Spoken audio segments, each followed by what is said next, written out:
Welcome to This Explainer. Today, we're diving into one of the most consequential, yet completely invisible, legal architectures governing our entire planet. It's a system that hides in plain sight, yet it dictates the rules, or really, the complete lack of them, for the vast majority of global trade.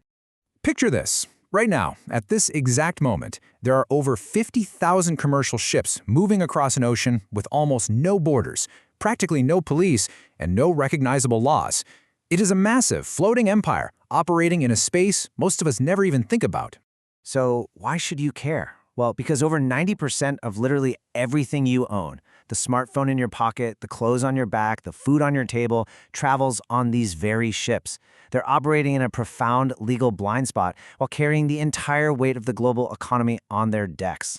To really put into perspective just how bizarre this is, I want you to imagine a massive skyscraper right in the middle of New York City. But get this, instead of following local laws, the owner pays a small fee to the government of Liberia. Almost instantly, inside that building, the minimum wage drops to $1 an hour. There are no fire escapes, no safety inspectors, and U.S. police officers literally cannot enter without written permission from a foreign government. I mean, we'd absolutely never tolerate that reality on land, right? It sounds like dystopian fiction. But the crazy thing is, on the water, that is exactly the legal framework that moves the vast majority of our global trade. Okay, so let's break down how this actually works. The whole mechanism relies on a loophole called a flag of convenience.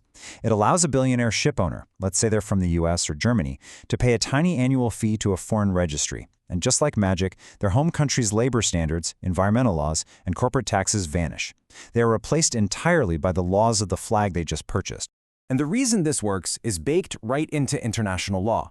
Under the United Nations Convention on the Law of the Sea, specifically Article 94, the flag state gets what's called exclusive jurisdiction.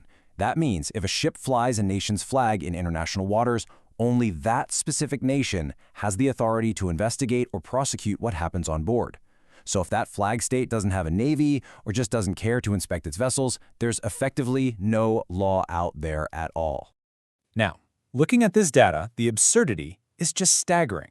The largest fleets on Earth don't belong to global superpowers. They belong to Panama, Liberia, and the Marshall Islands. You've even got landlocked nations like Mongolia and Bolivia, places without a single drop of coastline, registering ocean fleets purely as a way to make a quick buck. Meanwhile, multi-billion-dollar American cruise lines use this exact same system to operate out of U.S. ports while dodging U.S. taxes entirely. They pay an effective tax rate of almost 0%. Case File 01. The Shipbreaking Horrors. Let's look at the real-world consequences here. What happens when these massive container ships get too old? They're packed with toxic materials like asbestos, lead paint, and mercury. Safely disposing of all that in the West costs millions. So instead, owners just legally sever ties to the ship. They sell it to a middleman, buy a temporary last voyage flag from somewhere like the Comoro Islands, and then deliberately crash the vessel at full speed onto a tidal moored flat in India or Bangladesh. Once the ship is beached, impoverished workers dismantle these towering, toxic hulks entirely by hand. And because that new, temporary paper nation has absolutely no enforcement mechanisms, hundreds of workers die every year from explosions and toxic exposure. There is no OSHA, no workers' comp, no insurance, zero accountability. The system makes this horror perfectly legal by design. Moving on to Case File 02, the Sea-Bound Doctor. You know, this system is ultimately just a tool. And this case brilliantly shows how the exact same legal architecture can be turned completely upside down. Meet Dr. Rebecca Gompertz. She wanted to provide medical abortions to women in countries where the procedure was strictly illegal. Obviously, she couldn't do it on land, so she got a ship, registered it in the Netherlands, and sailed to the coasts of those conservative nations. Patients would board, and the ship would sail exactly 12 nautical miles offshore. At that invisible boundary, local laws vanished and the laws of the Netherlands instantly kicked in. And here's the fascinating part. The local police, completely paralyzed on the shore. They could watch this ship all day, but they couldn't touch it. The exact same loophole used by corporations to exploit workers in shipbreaking yards was ingeniously flipped into a legal shield to protect bodily autonomy. Next up is Case File 03, the Shadow Fleet. Right now, rogue operators trying to evade Russian and Iranian oil sanctions are running a very dark playbook. They buy aging, rusted oil tankers and flag them to obscure registries like the Cook Islands. Then they just turn off their GPS tracking transponders, making themselves entirely invisible to global satellites. Out there in the pitch black of international waters, they conduct untraceable ship-to-ship transfers, pumping millions of barrels of black market crude oil. And God forbid one of these aging ghost tankers breaks apart and causes a massive environmental disaster. Who's responsible? Well, nobody. The registered owner is just a shell company, nested inside another shell company, based in a jurisdiction that doesn't even have an extradition treaty. The entire system is meticulously designed to have no true owner to hold accountable. The investigators exposing the outlaw ocean. You might be wondering how we even know all this if it's so well hidden. It's thanks to dedicated journalists working to shine a light on this lawless domain.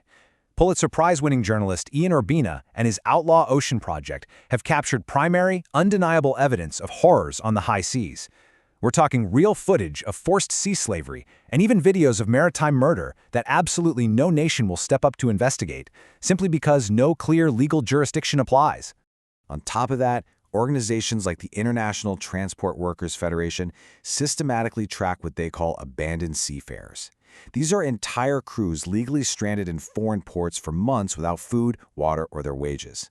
When a ship owner goes bankrupt, they just vanish. The flag state vanishes. The workers are left to starve because the architecture of the ocean was quite literally built to make someone else responsible. Which brings us to our final section, the law of the powerful.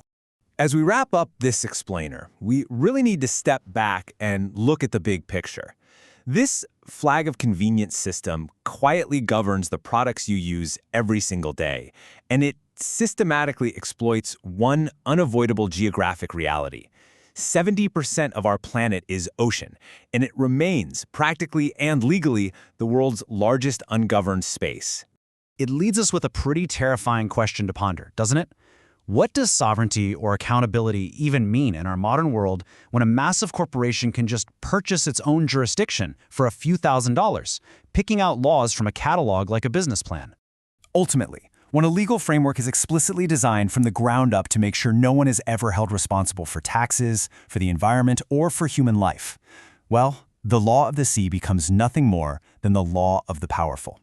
So next time you order a package, just ask yourself, what laws were erased to bring this to your door?